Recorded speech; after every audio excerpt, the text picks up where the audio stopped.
Good afternoon everyone. मैं शंकर सातनकर। सार्थक पहल बदलाव हमसे है। मैं आप लोगों का हार्दिक अभिनंदन करता हूं। और आज हम पढ़ेंगे मध्य प्रदेश की जनजाति एवं व्यक्तित्व। मित्रों, ये जो क्लास है ये आप लोगों के रिक्वेस्ट पर बनाई हुई क्लास है।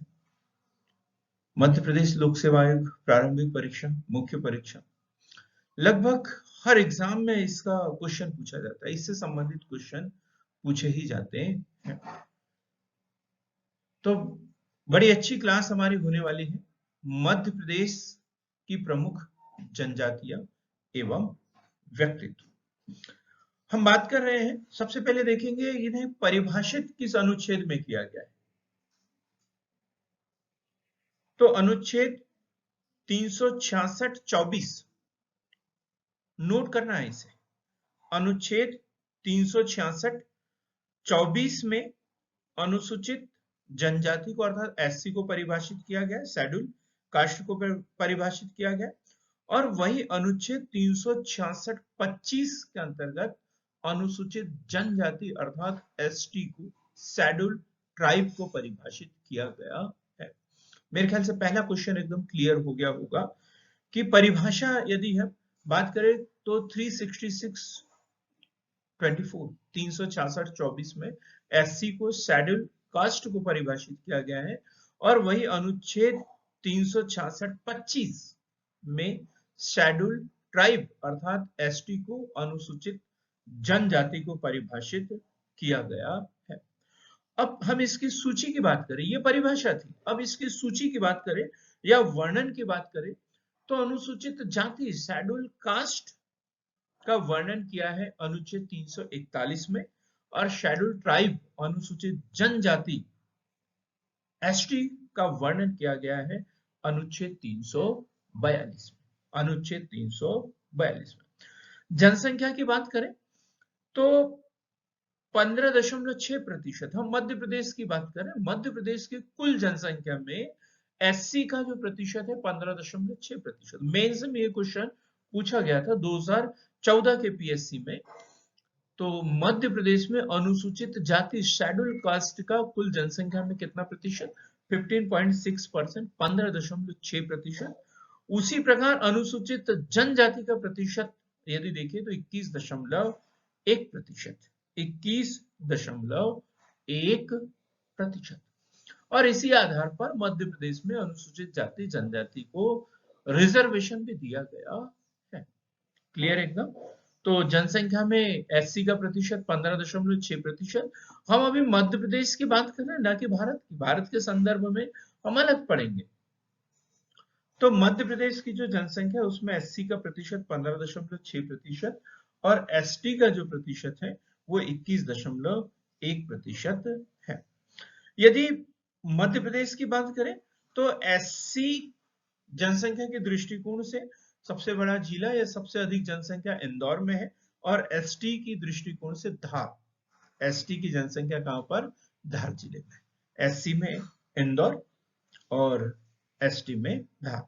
वही न्यूनतम जनसंख्या की बात करें तो एससी की न्यूनतम जनसंख्या वाला जिला है झाबुआ, और एसटी की न्यूनतम जनसंख्या वाला जिला है भिंड।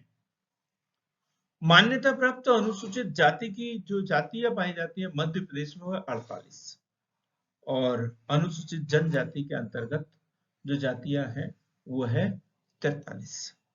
कितनी? 43। एससी की जातियां 48 और एसटी की जो जातियां हैं मान्यता प्राप्त वो कितनी है? 43।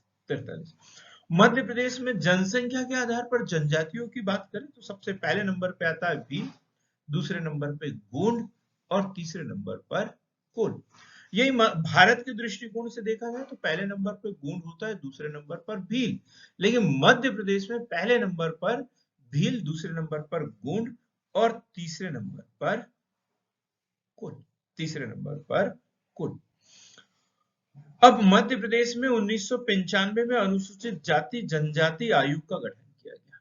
कब? 1995 में।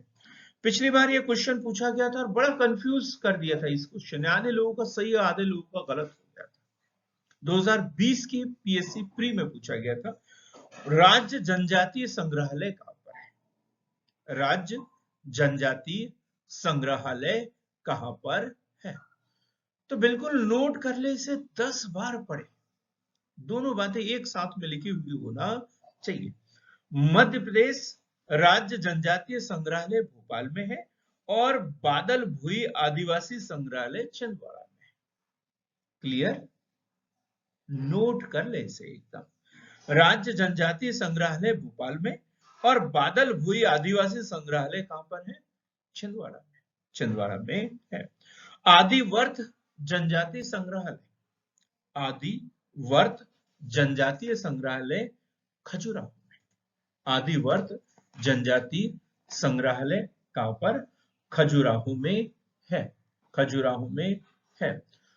प्रसिद्ध भारतीय मानवशास्त्री डी.एन. मजूमदार के अनुसार जनजातीय परिवार या परिवार के समूह का एक संकलन होता है जिसका एक सामान्य नाम होता है, जिसके सदस्य एक निश्चित भूभाग में निवास करते हैं, सामान्य भाषा बोलते हैं, विवाह, व्यवसाय और उद्योग के विषय में कुछ निषेधों का पालन करते हैं।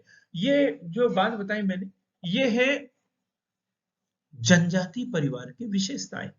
तो परिवार की विशेषताएं हमने क्या देखा कि जनजातीय परिवार या परिवारों के समूह का एक संकलन होता है, सामान्य नाम होता है, जिसके सदस्य एक निश्चित भूभाग में निवास करते हैं, सामान्य भाषा बोलते हैं, भाषा, व्यवसाय और उद्योग के विषय में कुछ निषेधों का पालन करते हैं। हम प्रतिशत की बात करें तो 2011 की जनगणना के अनुसार मध्य प्रदेश में अनुसूचित जातियों की कुल जनसंख्या 1.13 करोड़, कितना प्रतिशत अभी बताया था? 15.6%। और मध्य प्रदेश में इसका देश में यदि मध्य प्रदेश का नंबर देखें अनुसूचित जाति के हिसाब से, एससी की जनसंख्या के हिसाब से तो 8वां, कुल जनसंख्या के हिसाब से 8वां, और एससी जनसंख्या के प्रतिशत के हिसाब से देखा जाए तो 17वां स्थान है। एससी जनसंख्या के दृष्टिकोण से मध्य प्रदेश का भारत में स्थान 8वां और एससी जनसंख्या के प्रतिशत के दृष्टिकोण से देखा जाए तो 17वां। इसी प्रकार हम अनुसूचित जाति के जिले की बात करें तो सबसे अधिक जनसंख्या अनुसूचित जाति की किस जिले में है? इंदौर में है, और सबसे कम वाला जो है वो झाबुआ में है। लेकिन प्रतिशत की बात करें तो प्रतिशत सर्वाधिक उज्जैन जिले में और न्यूनतम प्रतिशत जो है वो झाबुआ जिले में है। झाबुआ जिले में है। और कितनी अनुसूचित जातियां पाई जाती है मध्य प्रदेश में? 48। और जिसमें सबसे अधिक कुछ जातियों की बात करें तो चमार है, बलाई है, धनुक है, महार है, कोली। कोल जो है वो अनुसूचित जनजाति में आती है, एसटी में आती है, लेकिन जो कोली है वो अनुसूचित जाति के अंतर्गत आती है। अनुसूचित जाति के अंतर्गत आती है। हम अनुसूचित जनजातियों की बात करें तो 2011 की जनगणना के अनुसार 1,53,16,784 अनुसूचित जनजाति एसटी जनसंख्या 1,53,16,784 अर्थात 21.9% है। और कुल कितनी अनुसूचित जनजातियां मध्य प्रदेश में रहती है? तो 43। और उसमें से 3 जनजातियां बैगा, भारिया और सहरिया। बैगा, भारिया और सहरिया जो है ये विशेष पिछड़ी जनजातियों के अंतर्गत शामिल है। कौन सी 3 जनजातियां विशेष पिछड़ी जनजातियां? बैगा, भारिया और सहरिया। बैगा, भारिया और सहरिया। अनुसूचित जनजाति की जनसंख्या के दृष्टिकोण से मध्य प्रदेश का देश में प्रथम स्थान है, लेकिन प्रतिशत के दृष्टिकोण से 13वां स्थान है। कुल अनुसूचित जनजाति एसटी वर्ग की जनसंख्या के दृष्टिकोण से मध्य प्रदेश का पहला स्थान, लेकिन प्रतिशत के दृष्टिकोण से देखा जाए तो 13वां स्थान है। सबसे अधिक जनसंख्या धार जिले में पाई जाती है। न्यूनतम जनसंख्या एसटी जनसंख्या भिंड जिले में पाई जाती है। जबकि प्रतिशत के हिसाब से देखा जाए तो अलीराजपुर, प्रतिशत के हिसाब से देखा जाए तो पहला जिला अलीराजपुर और सबसे कम जो है वो भिंड में, सबसे कम भिंड में है, भिंड में है।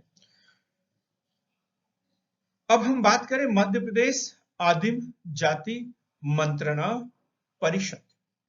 मध्य प्रदेश आदिम जाति मंत्रणा परिषद, ये ऐसे क्वेश्चन है जो हमने कभी नहीं सुने, कभी नहीं सुने हैं, तो हमें पता होना चाहिए इसका। तो मंत्रणा परिषद की बात करें तो 1957 में संविधान के अनुच्छेद 244 एक के अंतर्गत मध्य प्रदेश आदिम जाति मंत्रणा परिषद का गठन किया गया है और 8 सितंबर 2014 को इसका पुनर्गठन किया गया है, पुनर्गठन किया गया है। जनजातीय संग्रहालय अभी हमने पढ़ा, भोपाल में स्थित है। देश का प्रथम आदिवासी संचार केंद्र झाबुआ जिले में, और इंदिरा गांधी आदिवासी विश्वविद्यालय अमरकंटक में। 3 बातें हमने बताई। बादल भोई अभी हमने पढ़ा था, छिंदवाड़ा में है। जनजातीय संग्रहालय भोपाल में है। आदिवासी संचार केंद्र जो है झाबुआ में है। ये देश का प्रथम है, देश का प्रथम आदिवासी संचार केंद्र झाबुआ जिले में। और इंदिरा गांधी आदिवासी विश्वविद्यालय अमरकंटक में स्थित है, अमरकंटक में स्थित है। तो भील भिलाला जो जनजाति है इनकी जनसंख्या सर्वाधिक है, और उसके बाद में गोंड, फिर कोल। तो पहले नंबर पे भील, दूसरे नंबर पे गोंड, तीसरे नंबर पे कोल। मध्य प्रदेश की सबसे छोटी जनजाति कमार, जो कि सीधी जिले में पाई जाती है। सबसे छोटी जनजाति कौन सी है? कमार, जो कि सीधी जिले में पाई जाती है। ये मध्य प्रदेश के दृष्टिकोण से हमने पढ़ लिया। पहली भील, दूसरे नंबर पे गोंड, तीसरे नंबर पे कोल। जबकि भारत के दृष्टिकोण से देखा जाए तो पहले नंबर पर गोंड, दूसरे नंबर पर भील और तीसरे नंबर पर संथाल, तीसरे नंबर पर संथाल, तीसरे नंबर पर संथाल। अब हम एक एक जनजाति की बात करेंगे, उससे पहले देखें तो पश्चिमी क्षेत्र में भील और बंजारा जनजाति पाई जाती है। मैप में स्पष्ट दिख रहा है आप लोगों को। पश्चिमी क्षेत्र में भील बंजारा। उत्तरी क्षेत्र में, उत्तरी क्षेत्र की बात करें तो यहां पर सहरिया, खैरवार और शोर जनजाति, शहरिया, खैरवार और शूर जनजाति। पूर्वी क्षेत्र की बात करें तो पूर्वी क्षेत्र में कोल जनजाति, पनिका जनजाति, मुड़िया, उराव, बैगा जनजाति पाई जाती है। दक्षिण क्षेत्र में कोरकू, भारिया आदि जनजातियां पाई जाती हैं, जबकि मध्य क्षेत्र में गोंड और पारधी जनजाति पाई जाती है। संक्षेप में यदि बोले तो गोंड जनजाति पूरे मध्य प्रदेश में, क्या पूरे भारत में ये पाई जाती है, पूरे भारत में पाई जाती है। ये देखते हैं कुछ प्रमुख जनजातियों की बात करें तो सहरिया जनजाति जो है श्योपुर, ग्वालियर और शिवपुरी जिले में। ये क्वेश्चन बार बार पूछा जाता है। सहरिया जनजाति कहां का? श्योपुर, ग्वालियर, शिवपुरी जिले में। खैरवार जनजाति की बात करें तो हम छतरपुर, पन्ना जिले में। खैरवार जनजाति जो है वो छतरपुर, पन्ना जिले में। कोल जनजाति सीधी, शहडोल जिले में। कोल जनजाति सीधी, शहडोल जिले में। सौर जनजाति, सौर जनजाति ये कैमूर की जो पहाड़ियां हैं उसमें पाई जाती है। इसी प्रकार बैगा जनजाति की बात करें तो बैगा जनजाति मंडला, डिंडोरी, बालाघाट जिले में, मंडला, डिंडोरी, बालाघाट जिले में देखने को मिलती है। भारिया जनजाति वो पातालकोट, छिंदवाड़ा जिले में। कोरकू जनजाति खंडवा, बैतूल जिले में देखने को मिलती है। पारधी जनजाति रायसेन जिले में देखने को मिलती है। और भील जनजाति जो कि पश्चिम मध्य प्रदेश में पाई जाती है और विशेष रूप से धार, झाबुआ, अलीराजपुर आदि जिले में देखने को मिलती है। अब हम एक एक जनजाति की बात करेंगे तो सबसे पहले हम भील जनजाति की बात करते हैं। भील जनजाति जो कि मध्य प्रदेश की सबसे बड़ी जनजाति है, मध्य प्रदेश की सबसे बड़ी जनजाति है। और इसका विस्तार जो है हमने देख लिया, पश्चिमी मध्य प्रदेश अर्थात मालवा, निमाड़ क्षेत्र, धार, झाबुआ, अलीराजपुर आदि जिले में देखने को मिलती है। इस जनजाति की उपजातियों की बात करें तो पटालिया, बरेलिया। इस जनजाति की उपजातियों की बात करें तो कौन सी? पटालिया, बरेला या बेरला जिसे बोलेंगे, भिलाला, उजला, तड़वी भील। तड़वी भील वो मुस्लिम जिन्होंने वो भील जिन्होंने मुस्लिम धर्म ग्रहण कर लिया वो तड़वी भील कहलाते हैं। इनका विवाह एवं उत्सव जो होता है भगोरिया हाट जो है भील जनजाति का है। इनके प्रमुख जो देवता होते हैं वो राजपंथा और भिलाला। इनके जो प्रमुख देवता होते हैं राजपंथा भिलाला। प्रमुख नृत्य जो होता है वो भगोरिया होता है। यह मध्य प्रदेश की सबसे बड़ी जनजाति और भारत की दूसरी बड़ी जनजाति है। ये जो झूम कृषि करते हैं भिलाला जनजाति के लोग इसे चिमाता कहते हैं, चिमाता। और इनका प्रिय पदार्थ जो होता है ताड़ी, ताड़ी जो है भीलों का पेय पदार्थ होता है। इनके ऊपर एक पुस्तक लिखी गई है, जिसका नाम है द भील पुस्तक, जो कि टीवी नायक के द्वारा लिखी गई है। नंदवा प्रिंट के कपड़ों का भील जनजाति अधिक उपयोग करती है। गहरी नाट्य भीलों का प्रमुख लोक नाट्य है। कर्नल टॉड ने भीलों को वनपुत्र व इतिहासकार टालमी ने इसे तीरंदाज कहा है। ये क्वेश्चन बन सकता है। तो कर्नल टॉड ने इन्हें वनपुत्र कहा है, तो वही टालमी ने इन्हें तीरंदाज कहा है। मध्य प्रदेश के अलीराजपुर के भील की प्रमुख कला पंजादरी है, जिसे भौगोलिक संकेतक के रूप में शामिल करना प्रस्तावित है। बेणेश्वर मेला, एक बेणेश्वर मेला होता है जो अलीराजपुर में लगता है। बेणेश्वर मेले को भीलों का कुंभ कहा जाता है और ये अलीराजपुर में राजस्थान में आयोजित होता है। राजस्थान में बड़ी मात्रा में भील लोग पाए जाते हैं। तो बेणेश्वर मेला जिसे भीलों का कुंभ कहा जाता है, यह राजस्थान में आयोजित होता है। पिथौरा भित्ति की प्रसिद्ध चित्रकला है और इसके प्रमुख कलाकार जो थे फेमा पांथ्या और पिथौरा चित्रकला। और इसकी प्रमुख जो उत्सव बताया उसे भगोरिया उत्सव, भगोरिया हाट के नाम से भी जाना जाता है। और इसके 3 चरण होते हैं, गुलालिया, गोल गधेड़ो और उजड़िया हाट। गुलालिया हाट, गोल गधेड़ो और उजड़िया हाट। अब इसके बाद हम बात करते हैं गोंड जनजाति, जो कि भारत की सबसे बड़ी जनजाति है और इसका विस्तार जो है नर्मदा घाटी के दोनों ओर मिलता है। इसकी जो विवाह पद्धति होती है वो होती है दूध लौटावा, लमसेना विवाह अर्थात लड़के द्वारा लड़की के घर सेवा देने के उपरांत विवाह करना। पठौनी विवाह, तो गुण जनजाति के प्रमुख विवाह कौन सा? दूध लौटावा, लमसेना विवाह और पठौनी विवाह। इनके प्रमुख देवता जो है बड़ा देव, नारायण देव, लोहासुर। विशेष रूप से जो अगरिया जनजाति है, ये गुंडों की उपजाति है, उसका देवता होता है लोहासुर। यहाँ के प्रमुख नृत्य यदि देखें तो सैला, मैंडी, कर्म। गुण जनजाति के प्रमुख नृत्य कौन कौन से हैं? सैला, मैंडी और कर्म। इसकी जो उपजातियां है, गोंड जाति की जो प्रमुख उपजाति है, उसका वर्गीकरण हम 2 प्रकार से करते हैं। एक है व्यवसाय के आधार पर और दूसरा संपत्ति के आधार पर। तो व्यवसाय के आधार पर यदि देखें तो प्रधान, जो पूजा पाठ करने वाले गोंड होते हैं, प्रधान जिसे कहते हैं, पूजा पाठ करने वाले प्रधान। ओझा, तांत्रिक कार्य करने वाले। अगरिया होते हैं जो लोहे का काम करने वाले होते हैं। एक होते हैं सोहतास, होते हैं जो बढ़ई का काम करने वाले होते हैं। किसकी बात कर रहे हैं? सोहतास की बात कर रहे हैं, सोहतास की बात कर रहे हैं। तो गोंड जनजाति प्राक द्रविड़ प्रजाति है, मुख्य भाषा इनकी गोंडी है और डोरली भाषा भी है। गोंड जनजाति की जो सर्वाधिक जनसंख्या है वो छिंदवाड़ा जिले में, किस जिले में? छिंदवाड़ा जिले में। विवाह के प्रकार अभी हमने पढ़ लिया, दूध लौटावा, घोटुल प्रथा इनके विवाह है।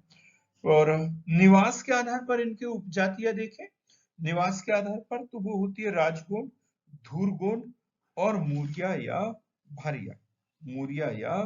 भारिया इनकी प्रमुख उपजातियां है। इसी प्रकार हम यदि इनकी बात करें तो संपत्ति के आधार पर राजगोंड और धूरगोंड, जो राजगोंड होते हैं, ये प्राचीन समय के राजा महाराजा होते थे, इनकी संपत्ति बहुत अधिक होती है और धूर्गुण होते हैं, इनकी संपत्ति कम होती है, कम होती है। इनका जो मोहल्ला होता है इनको टोला कहा जाता है, टोला।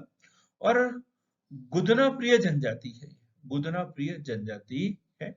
और इनका जो प्रमुख त्योहार होता है वो होता है मंडई, मंडई गोंडों का प्रमुख त्योहार है। अब हम बात करते हैं कोल जनजाति, कोल। तो कोल जनजाति, इनका जो विस्तार है सीधी सिंगरौली शहडोल जिले में।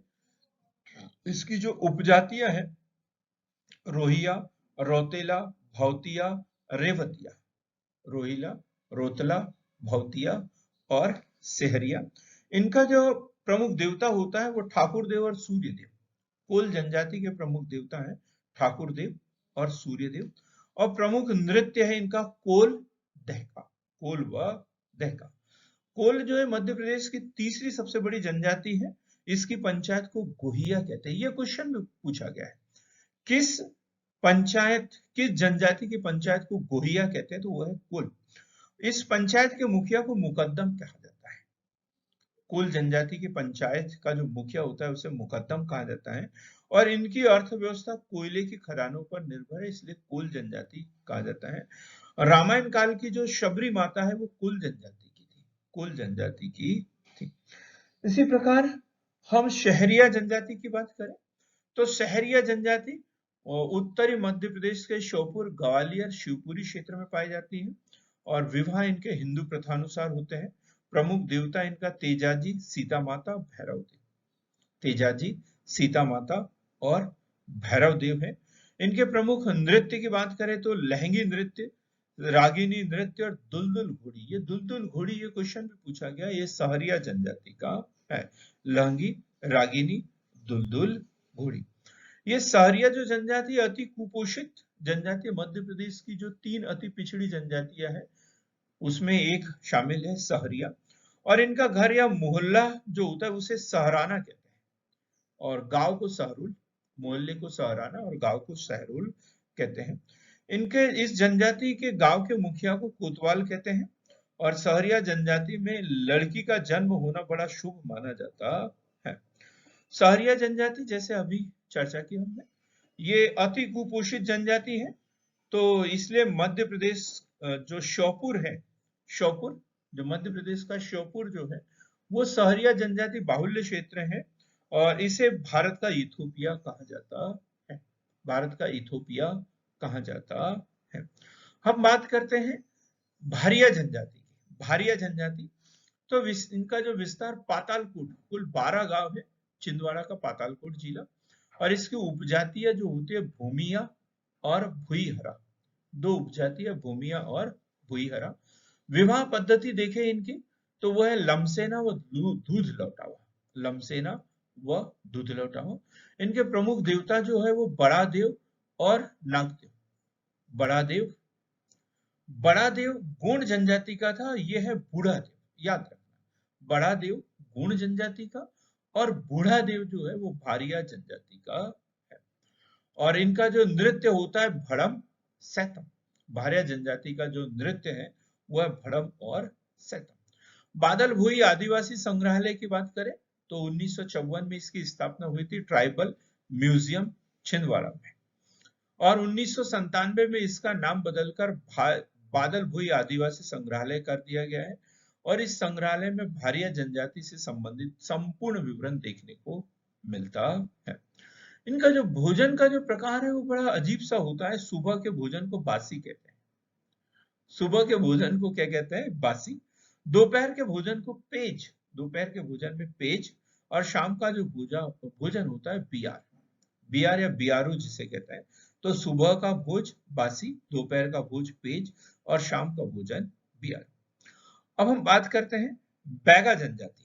बैगा जनजाति, इनका जो विस्तार है बालाघाट, मंडला और डिंडोरी में देखने को मिलता है। इसकी जो उपजाति है रायमैना, कठमैना, नारोतिया, भरोतिया है। और इनकी जो विवाह पद्धति वो है लमसेना। बैगा जनजाति की जो विवाह पद्धति है वो है लमसेना।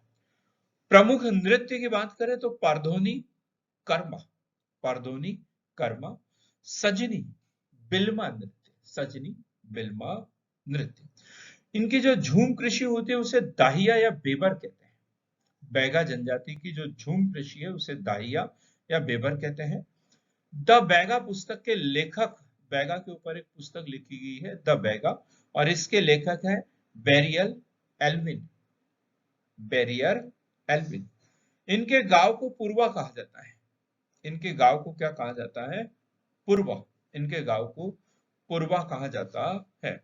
इसके पंचायत के मुखिया को मुकद्दम कहा जाता है, मुकद्दम कहा जाता है। बैगा जनजाति के जो प्रमुख देवता है वो है ठाकुर देव, ठाकुर देव, ठाकुर देव। तो गांव सृष्टि की राधा करने वाले देवता है, रचना करने वाले देवता है। उसी प्रकार बूढ़ा देव, बूढ़ा देव जो भारिया जनजाति का भी है और यही बैगा जनजाति का भी है, बूढ़ा देव। तो पीढ़ियों की रक्षा करने वाला देवता बूढ़ा देव। उसके साथ है दूल्हा देव, दूल्हा देव जो बीमारियों से रक्षा करने वाला देवता दूल्हा देव कहलाता है, दूल्हा देव। अब हम बात करेंगे कोरकू जनजाति, कोरकू जनजाति, कोरकू जनजाति। तो कोरकू जनजाति की बात करें तो इसका वर्गीकरण जो है 3 प्रकार से किया गया है। राजकोरकू जो धनाढ्य वर्ग है, जैसे राजगुण होते हैं वैसे राजकोरकू धनाढ्य वर्ग है। पथरिया अर्थात मजदूर वर्ग, और मोवासी अर्थात अपराधी वर्ग। मोवासी जो होता है ये अपराधी वर्ग होता है। और कोरकू जनजाति का विस्तार जो है बैतूल, खंडवा, छिंदवाड़ा, होशंगाबाद आदि क्षेत्रों में मिलता है। और इनके जो प्रमुख देवता होते हैं कोरकू जनजाति के वो है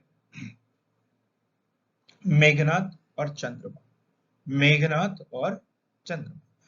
इसके उपजातियों की बात करें तो बावरिया, बैतूल जिले के कोरकू, बैतूल जिले के कोरकू क्या बावरिया। बंदोरिया पचमढ़ी क्षेत्र के कोरकू, बंदोरिया पचमढ़ी क्षेत्र के कोरकू। और दुलारिया जो है हरदा खंडवा जिले के कोरकू, दुलारिया हरदा खंडवा जिले के कोरकू। इनका जो प्रमुख नृत्य है वो है चटकोरा। कोरकू जनजाति का जो प्रमुख नृत्य है वो है चटकोरा।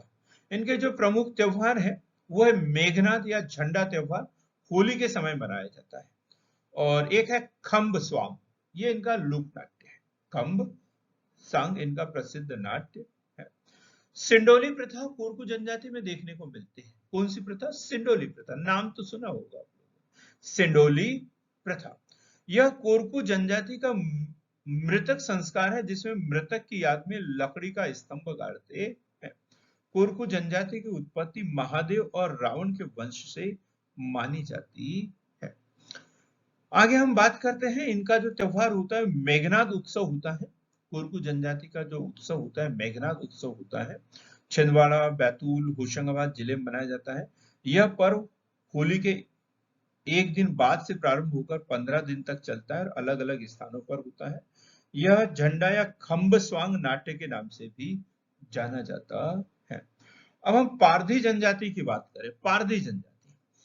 तो पारधी जनजाति रायसेन भोपाल क्षेत्र में निवासरत है। इसकी जो उपजातियां है वो बड़ेलिया, टाकिया, टाकनकर और लंगोटी, बड़ेलिया, टाकिया, टाकनकर और लंगोटी।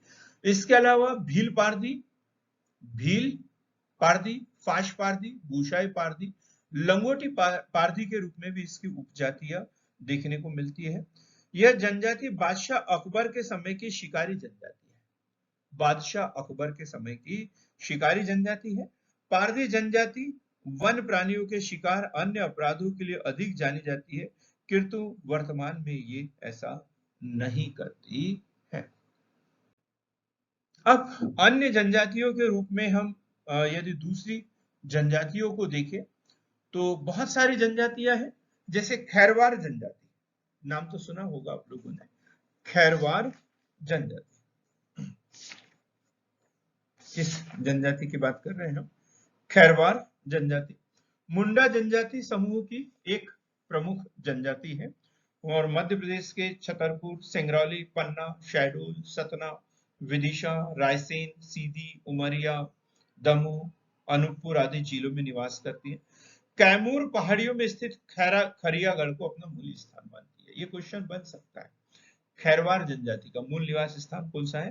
कैमूर पहाड़ियों में स्थित खरियागढ़, खरियागढ़।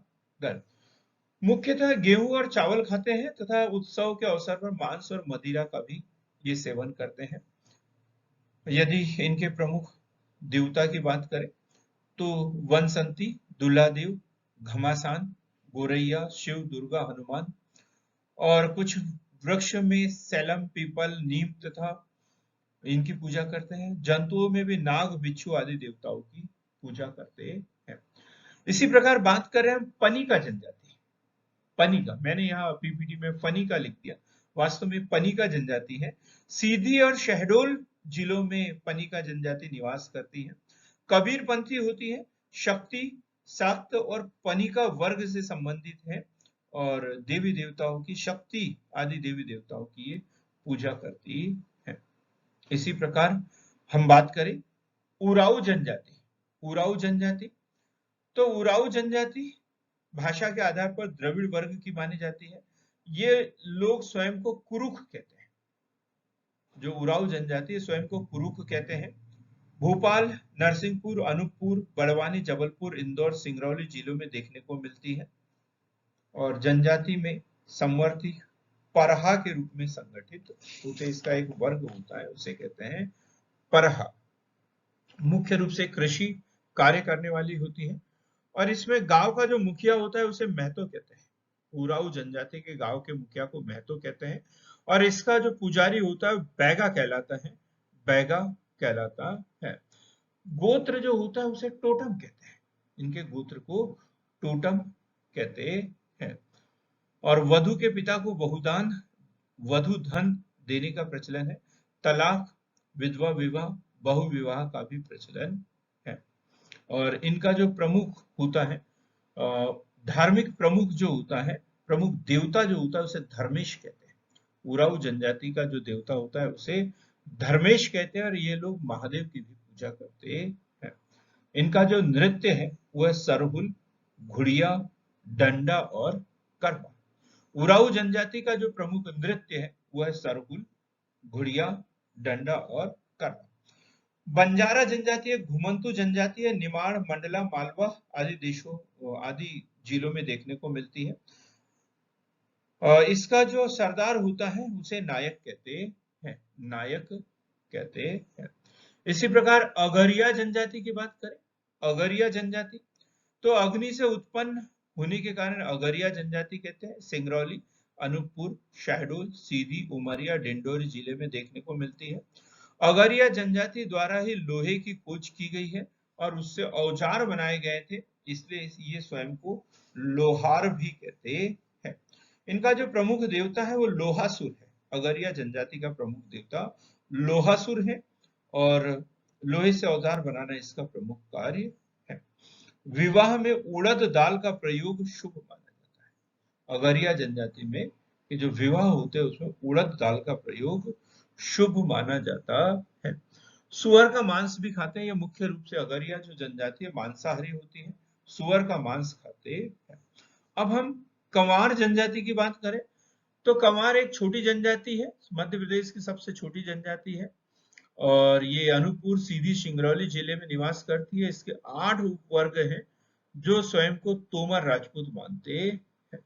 8 उपवर्ग हैं कंवर जनजाति के, इसमें से एक तंवर भी है और तंवर अपने आप को राजपूतों का एक उपवर्ग मानते हैं। इसके बाद हम सौर जनजाति की बात करें, पीपीटी में नहीं लिखा है लेकिन सौर जनजाति भी है और ये सागर, टीकमगढ़, छतरपुर, दमोह, पन्ना, रायसेन जिले में, होशंगाबाद में देखने को मिलती है। प्रधान जनजाति की बात करें तो प्रधान शब्द जो संस्कृत भाषा का है और इसका अर्थ होता है मंत्री।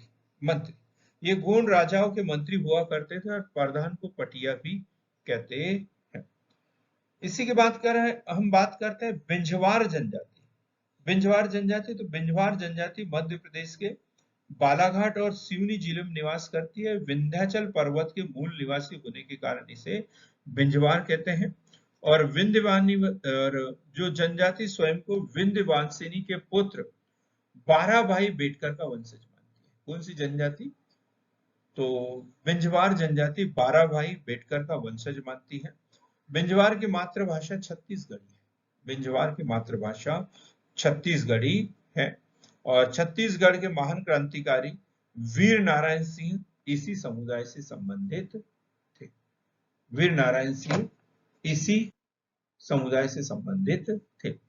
ये हम सूची पहले ही पढ़ चुके हैं कि अनुसूचित जाति को परिभाषित किया गया अनुच्छेद 366(24) में और अनुसूचित जनजाति को परिभाषित किया गया अनुच्छेद 366(25) में।